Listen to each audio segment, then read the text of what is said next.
Bonjour à tous, salut et fraternité. Je vais lire un article que je trouve très intéressant, évidemment paru dans France Soir, journal complotiste comme chacun le sait. Le titre c'est 2 ans d'enfermement cognitif, la preuve. Et c'est de Pierre-Antoine Pontoiseau. Les biais cognitifs sont à la mode dans l'enseignement des écoles de commerce et auprès des dirigeants d'entreprises. Ils cherchent à échapper à ces travers du quotidien et à ces pièges que nous tendent nos habitudes. Force est de constater que depuis février 2020, nous assistons à un enfermement cognitif de nos élites. Elles se mettent dans une prison cognitive et s'enferment jusqu'à l'aveuglement, jusqu'à nous enfermer avec elles. 3 biais cognitifs sont connus et sont à l'œuvre au plus haut niveau de l'État. Ils paralysent la pensée, ils isolent nos dirigeants, ils éliminent toutes les alternatives. Bref, ils entretiennent l'aveuglement jusqu'à l'absurde. Premier biais cognitif, le biais d'ancrage.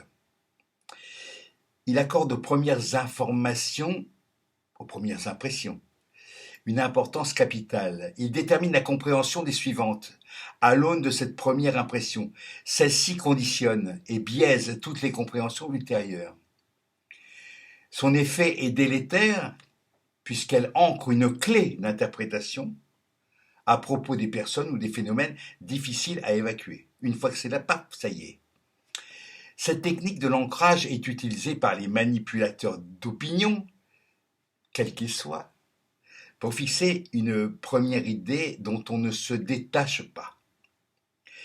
À l'évidence, les prévisions apocalyptiques du professeur Ferguson d'Oxford, promettant des millions de morts, celles du professeur Salomon, annonçant en commission parlementaire que nous allions vivre l'équivalent de la peste noire, ont créé un biais d'ancrage majeur. Nous allons vivre une épidémie terrible. L'ancrage est là, il a déformé et détruit toute lucidité dans l'interprétation progressive des événements et des chiffres. Premier exemple, en répétant inlassablement le nombre de morts par jour, chacun de ces morts a été interprété comme la réalisation de l'épidémie catastrophique. Ils alimentaient l'ancrage.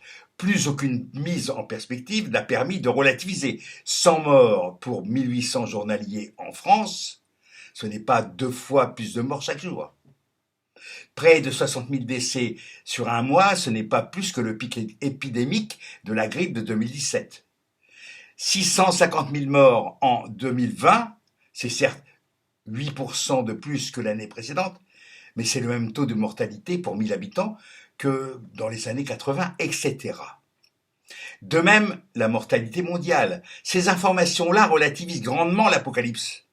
Elles ont pourtant été rejetées, oubliées, congédiées, alors qu'elles sont toutes vérifiées sur les bases de données indiscutées de l'INSEE, dont la fiabilité n'a jamais été contestée depuis sa création.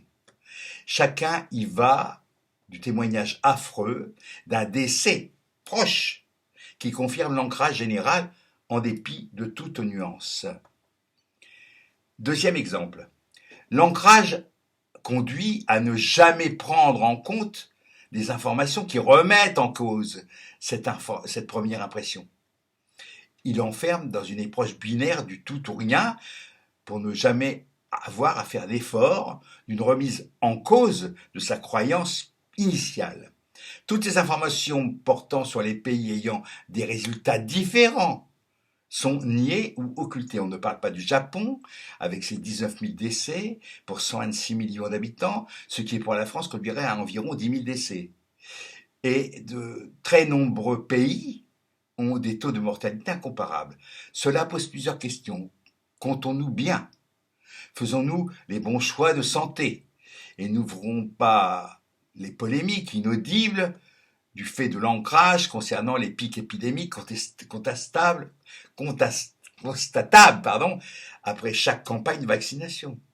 Le suivi exceptionnel de l'agence Reuters permet de vérifier ces faits partout. Aucun commentaire. Dès lors que vous avez fixez à l'esprit une idée, plus rien ne peut vous l'ôter de la tête. Si, à condition de restaurer deux pratiques. La première, écouter ce que disent les faits et les expériences. La seconde, restaurer sa liberté d'interprétation des phénomènes en écoutant des avis divergents. Ici, l'ancrage persiste au plus haut niveau de l'État, le chef. Deuxième biais, le biais d'autocomplaisance.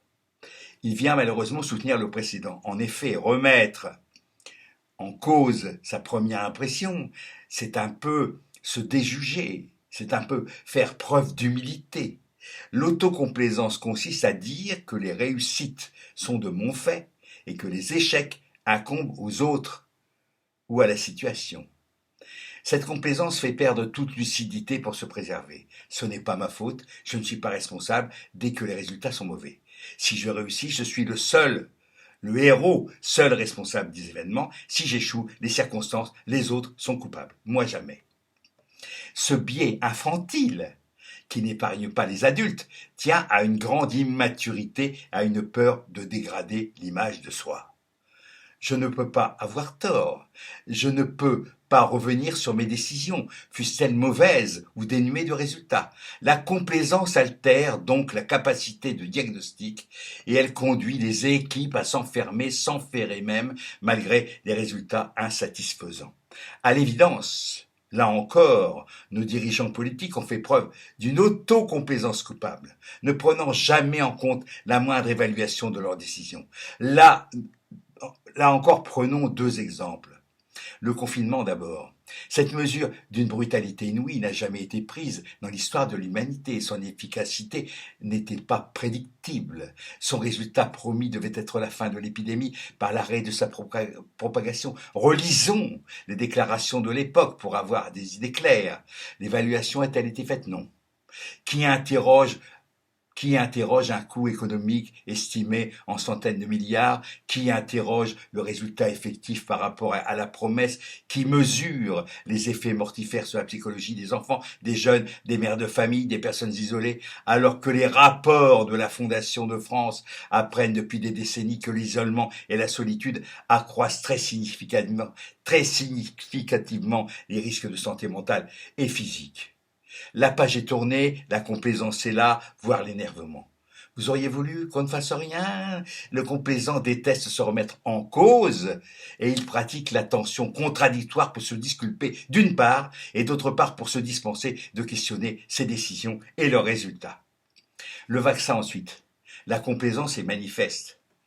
L'addition de l'ancrage qu'il est la solution universelle et la complaisance excluant qu'il puisse en être autrement, voilà le cocktail de l'agression contre quiconque viendrait à s'interroger sur les vertus du choix. Pourtant, a-t-il été protégé? A-t-il protégé? A-t-il évité la transmission? A-t-il été définitif? Est-il au sens pasteurien du mot protecteur, durable, avec innocuité? Non. Le complaisant minore ou écarte toutes les informations sur les effets indésirables. On en a des exemples tous les jours. Le complaisant se refuse à évaluer la réalité de ses résultats. Pourtant, confirmé par le laboratoire lui-même, la protection n'excède pas 6 mois. 6 mois. Écrit Pfizer, en septembre 2021. Et n'évoquons pas les alternatives thérapeutiques. Le complaisant s'énerve. C'est-à-dire les médicaments classiques, quoi.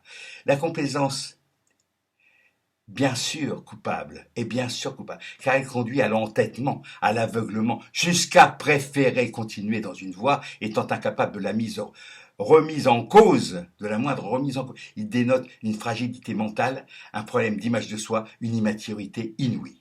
Or, les faits sont là. Étudier, les faits sont là. Pourtant, on peut sortir de la complaisance, à condition d'être factuel, d'étudier les résultats froidement pour ce qu'ils sont, à condition aussi de prendre de la distance et de ne pas croire que sa petite personne est au centre. Il s'agit d'être responsable et désintéressé, très important.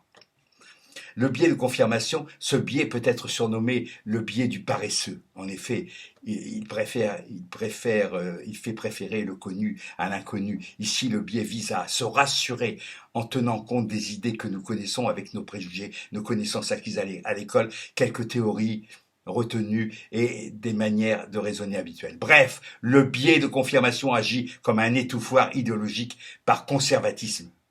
J'ai raison, je sais, ce que je sais me confirme dans mes convictions. Je n'ai pas besoin d'être autre chose, je n'ai pas besoin d'autre chose. Le rite obsessionnel des victimes de ce biais de confirmation, l'urgence et la simplicité.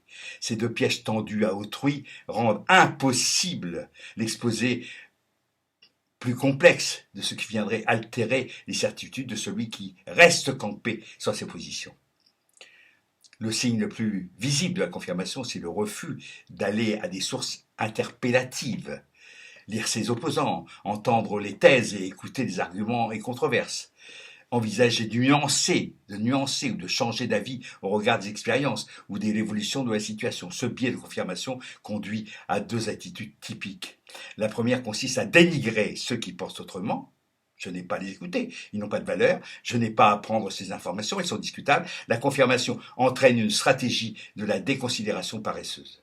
La seconde consiste à se persuader d'avoir raison en répétant inlassablement des assertions à la façon de mantra qu'on ne peut remettre en cause. Deux exemples là encore. Le dénigrement est pratiqué sans vergogne. Il n'y a pas d'équivalent en mathématiques ou en physique lors des controverses scientifiques contemporaines. Les désaccords profonds ne conduisent pas à disqualifier les autres savants. Comme me le dit un physicien récemment, l'honnêteté et la loyauté intellectuelle conduisent au respect de ces pairs-là. C'est incroyable. Les prix Nobel sont traités de gâteux. Les alertes d'un des fondateurs de l'ARM, Robert Malone, sont discréditées. Les avis d'éminents praticiens conduisent à des attaques ad hominem violentes qui dispensent de s'intéresser aux arguments scientifiques et aux résultats des thérapeutiques. L'insulte remplace l'écoute. La déclaration d'incompétence vaut irruption du débat scientifique. Interruption du débat scientifique. La liste est longue, sans oublier les demi-scientifiques signant la déclaration de Laurent Mukieli dans QG Média, lui aussi ostracisé, et la récente opération du Doctolon. L'enfermement cognitif est intolérant, la preuve. L'auto-persuasion signe l'obsession de cet enfermement, et la pratique est manifeste. Pour conclure, cette présidence se vanter d'être celle de la Startup Nation, de l'agilité intellectuelle, de la consultation démocratique et de l'ouverture progressiste à la diversité du point de vue, triste réalité. Elle s'est enfermée dans des certitudes, elle a fermé le débat, elle a prétendu que la science disait la vérité comme un vieux scientiste du 19e siècle. Elle a sommé les médecins d'obéir au lieu de réfléchir et d'agir comme un bon vieil autocrate du 18e. Elle n'écoute plus rien. Le cumul de ces trois biais conduit à l'autoritarisme aveugle jusqu'à l'enfermement cognitif progressif, agressif. Nous y sommes, à nous tous, de briser au quotidien l'ancrage, la complaisance et la confirmation. Hasta la victoria.